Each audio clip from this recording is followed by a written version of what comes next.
pessoal, sejam muito bem-vindos a mais um episódio do VeraCast. Hoje um assunto muito pouco debatido, mas de extrema importância para pais e jovens, que são as lesões ortopédicas causadas pelo uso excessivo de celulares e dispositivos móveis de uma forma geral.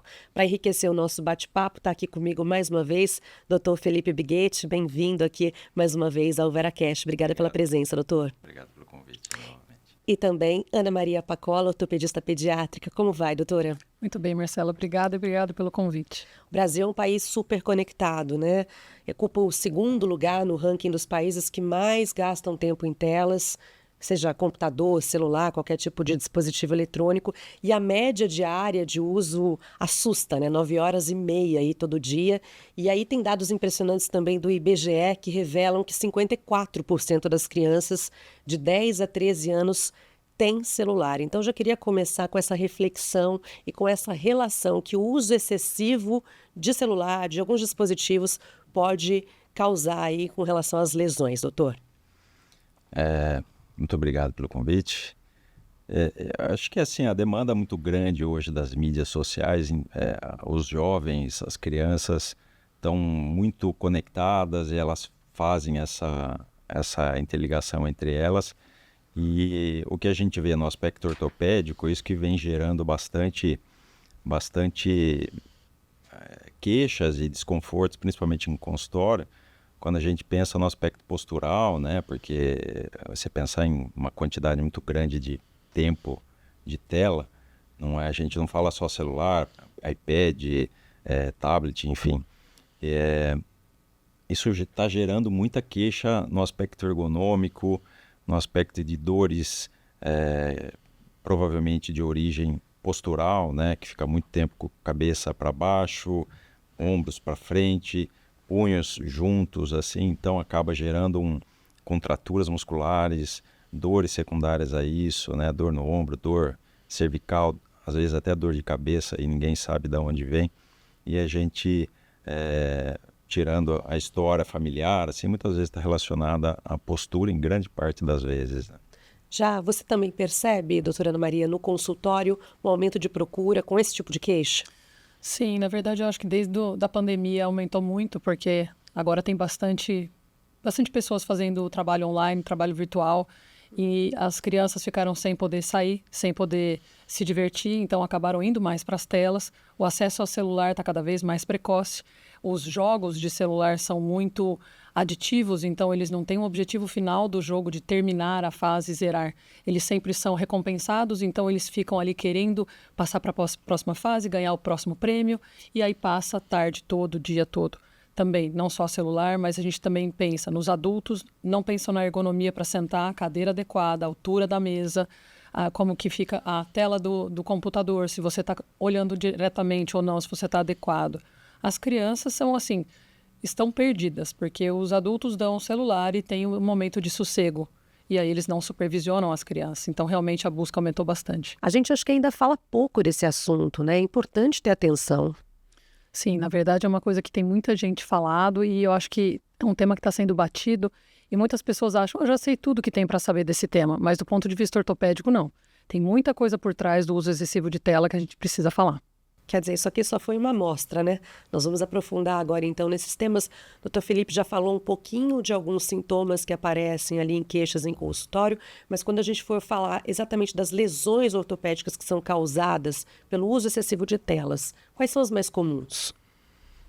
As mais comuns geralmente são relacionadas à parte cérvico-braquial, né? A cervical, ombro, coluna, é muito comum, né? Às vezes até relacionada a uma dor de cabeça, mas a gente vê que o mais comum de todas, a principal queixa é a postura, né? A postura curvada para frente e dor lombar, ou torácica, né? Ali na coluna torácica e a lombar, é uma das principais. E não é só uma questão de dor, de incômodo, é algo que está acontecendo ali que pode se agravar, inclusive. Exatamente, porque as pessoas ficam muito tempo ligadas, conectadas, e não dão atenção, às vezes, a atividades físicas, atividades lúdicas, e principalmente as crianças na fase aí dos 10 anos para menos. Então, a interação entre as crianças está muito menor, né? A prática de atividade física está menor, né? E a gente vê que às vezes não consegue nem fazer educação física na escola, justamente por dor, né?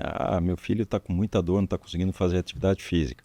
E a gente vai questionando, a gente vê que o tempo de tela, de TV, de mídia, né, é muito alto. E pode evoluir a quadros graves, por exemplo, o que, doutor, se eu pudesse enumerar aí para a gente? O que pode acontecer se isso não for tratado?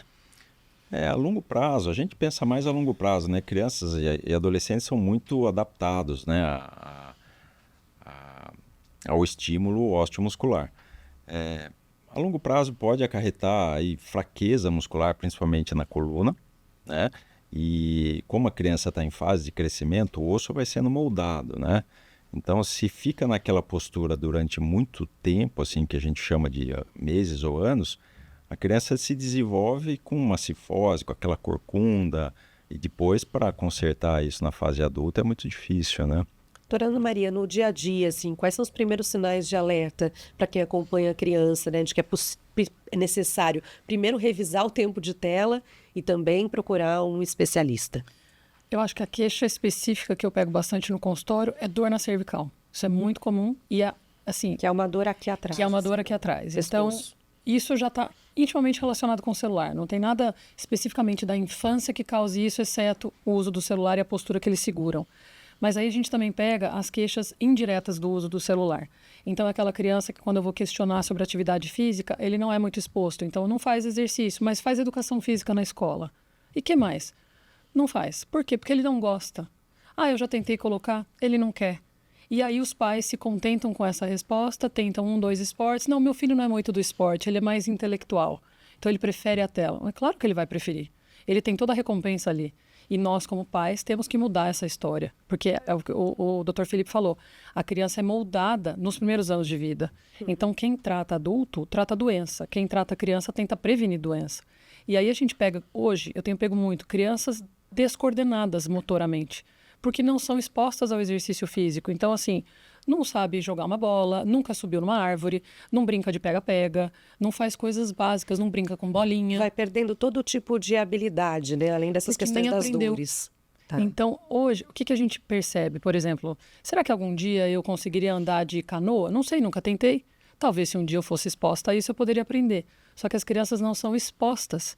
Então, elas não desenvolvem capacidades motoras porque eles simplesmente não tiveram oportunidade de aprender. Porque a saída da tela é muito mais cômoda. Então, como pais, a gente tem que ter o alerta é nossa obrigação expor os filhos à atividade física e diminuir o tempo de tela. Porque uma coisa está inversamente proporcional à outra. Quanto mais ativa essa criança no meio externo, menos tempo de tela ela vai precisar. E essas lesões, esses incômodos que vão surgindo ainda na fase da infância, né, da adolescência, são mais graves ainda nesse período, porque a pessoa ainda está em desenvolvimento, vamos dizer assim? Sim, e o que eu tenho visto bastante? Eu converso muito com os pais, às vezes eu pego bebês, aí eu falo assim, olha, eu faço ali a avaliação da queixa que a família traz e falo, me traga de volta com 8 anos, para fazer uma avaliação preventiva da infância. Porque a criança às vezes não demonstra sintoma que a família perceba. Só que eu já começo a perceber contratura muscular, má postura, fraqueza, que ninguém detectou ainda. Se a gente não corrige nessa idade, aí a gente evolui com o que o Dr. Felipe falou. Hipercifose, encurtamento, cervicalgia, lombalgia. Então, às vezes, a criança não começa com sintoma na infância, porque às vezes alguns pais vão ouvir isso aqui e falar, mas meu filho não tem dor, então ele está bem. Mas às vezes não começa a dor aí. A lesão começa aí e vai se mostrar na vida adulta. E aí a gente fala, agora já foi. Então, é todo necessário uma observação também da postura da criança, Sim. de como ela está se comportando no dia a dia, né? E isso está começando cada vez mais cedo. Eu fiz uma leitura de uns artigos científicos de 2 pesquisadores da USP, lá, pediatras da USP e do Einstein, lá em São Paulo, que eles falaram que hoje em dia eles estão vendo cada vez mais os bebês amamentando, né? Logo que nascem, as mães já deixam para entreter o celularzinho ali para ele ficar olhando, ou às vezes aqui até no peito, como uma forma de descanso. Ali, olha, eu estou descansando. Então, os pediatras estão chamando muito isso de chupeta eletrônica. Né? Então, é um vício que já cada vez mais cedo. E a gente como papel profissional, a gente tenta sempre orientar que isso, a longo prazo, ao longo do crescimento, não é legal. Né? Foi sancionado no dia 13 de janeiro, né, a Lei 15.100 de 2025, que proíbe o uso de aparelhos pessoais em escolas públicas e privadas de todo o país, né? E um dos motivos da proibição, claro, tem a saúde mental, mas também a questão física, a saúde física dos alunos que pode ser afetada, né, por lesões, problemas ortopédicos aí que a gente está citando ao longo do programa. Então, falando dessa questão do uso excessivo, que os próprios pais, às vezes, usam demais, o adulto usa demais e acaba sendo um espelho para a criança, né? Quais são as orientações que vocês podem dar para que essas pessoas consigam reduzir o uso excessivo de dispositivos móveis no dia a dia e, consequentemente, as crianças também? Bom, primeiro que eu amei essa lei. Então, eu tenho 2 filhos e o meu filho mais velho está com 10. Então, provavelmente, e ele não tem celular. Então, esse dado que você trouxe no começo, dizendo que 54% das crianças brasileiras já têm celular acima dos 10 anos, me assusta, porque eu acho que a gente tem que ter bom senso. Levar na escola é muito deletério, mas a gente também não pode esquecer que eles são da geração do celular. É ilusório a gente dizer, não vou dar, meu filho nunca vai ter. Eu acho que a gente tem que segurar o máximo possível, mas em algum momento eles vão ter acesso ao celular, porque isso faz parte da geração deles, como a nossa do computador. Eles vão ter que aprender a conviver com isso.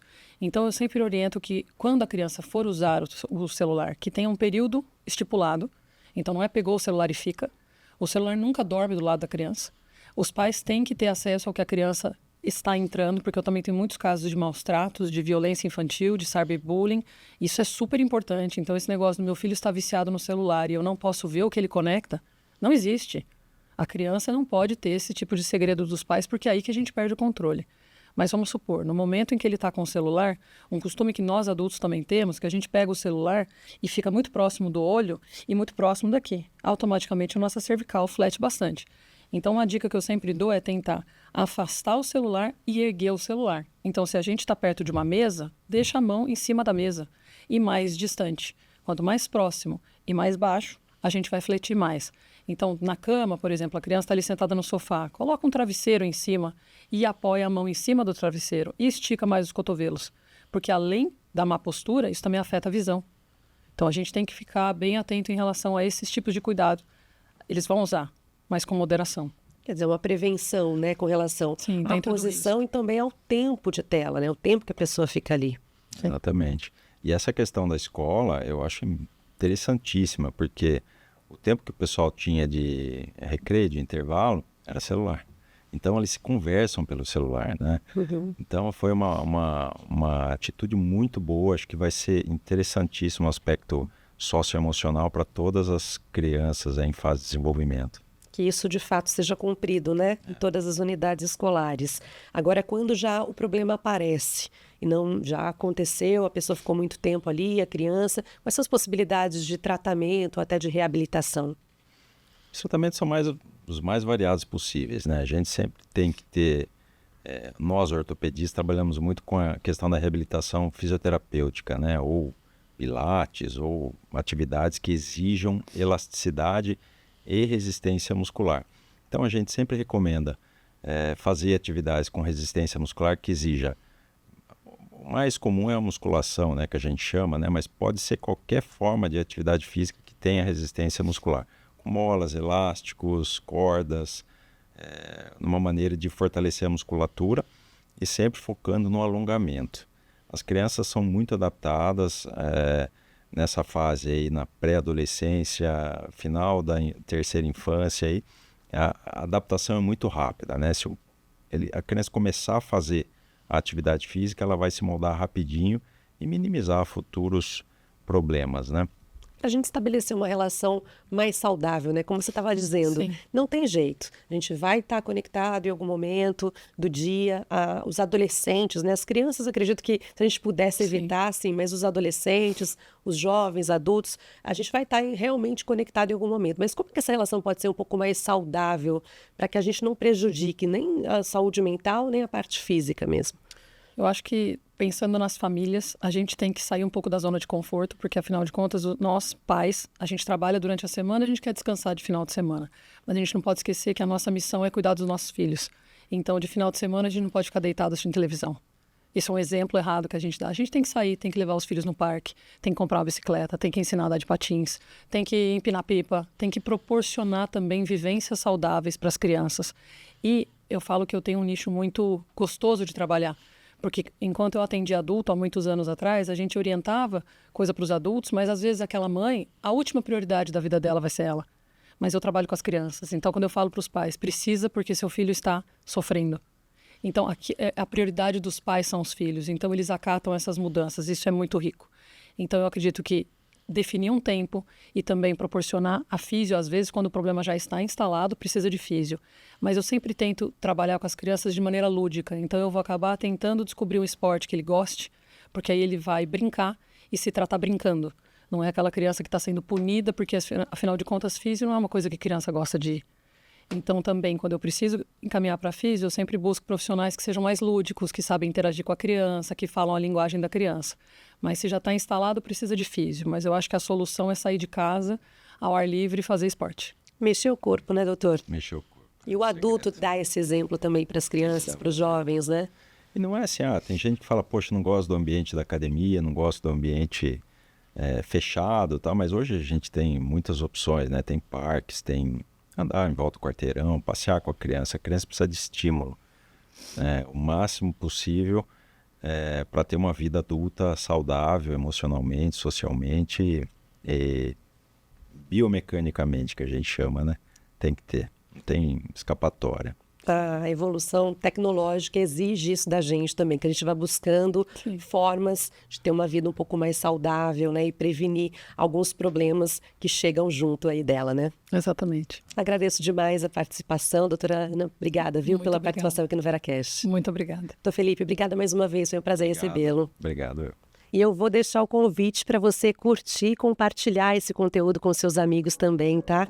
Esse é o VeraCast, o podcast do Veracruz, que toda semana leva até você conteúdo sobre cuidado, saúde e bem-estar.